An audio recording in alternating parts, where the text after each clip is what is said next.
नमस्कार मित्रांनो. नरक चतुर्दशीची कथा आज आपण या व्हिडिओमध्ये बघणार आहोत. नरकासुराचा वध श्रीकृष्णाने केला. मग त्या दिवसापासून नरक चतुर्दशी आपण साजरी करतो, हे तर सर्वांनाच माहिती आहे. परंतु आजच्या व्हिडिओमध्ये आपण थोडीशी डिटेलमध्ये ही कथा जाणून घेऊया. अश्विन कृष्ण चतुर्दशीला नरक चतुर्दशी असे म्हणतात. तर नरकासूर हा एक दृष्ट आणि दंभी असुर होता. ज्यावेळी विष्णूंनी पृथ्वीचा उद्धार करण्यासाठी वराह अवतार घेतला, त्यावेळी ह्याचा जन्म पृथ्वीच्या गर्भातून झाला होता. याचा जन्म झाल्यावर राजा जनकने नरकासुराचा सांभाळ केला. पृथ्वीच्या गर्भातून त्याचा जन्म झाल्यामुळे पृथ्वी आपल्या बरोबर त्याला विष्णू लोकात घेऊन आली. विष्णूंनी त्याला जो नरकासुराचं जे राज्य होतं प्रागज्योतिषपूर, त्या राज्याचा कारभार हा नरकासूर बाळगत होता. श्री विष्णूंनी त्याला एक दुभेद रथ दिले होते. नरकासूर हा मथुरा नरेश कंस याचा मित्र होता. नरकासुराचे लग्न विदर्भेच्या राजकन्या मायाशी झाले होते.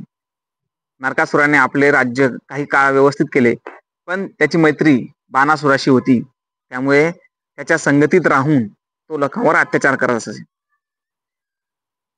सगळीकडे त्याने आपल्या अत्याचाराचा उद्वास मांडला होता. लोकांना खूप त्रास देत होता. त्याच्या त्रासाला वैतागून एकदा ऋषी वशिष्ठ यांनी त्याला तुझी मृत्यू श्री विष्णूच्या हस्तेच होणार असा श्राप दिला होता. त्या श्रापापासून वाचण्यासाठी नरकासुराने कठोर तपश्चर्या केली.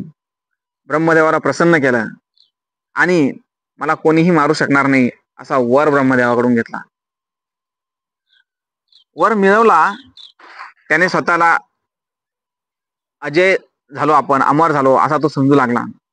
आणि त्याने अनेक राजांना बंदिस्त करून त्यांच्या बायका मुलींवर अत्याचार केले.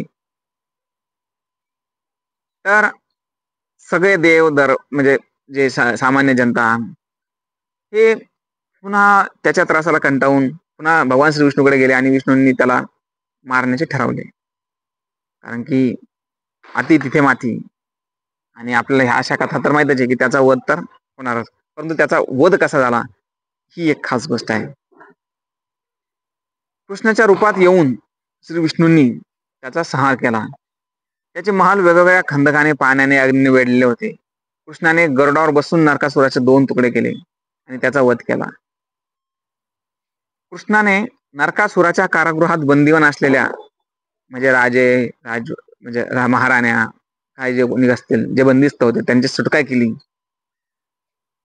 परंतु तिथे ज्या मुली होत्या, ज्या बंदिस्त मुली होत्या, त्यांच्यासोबत आता लग्न कोण करेल?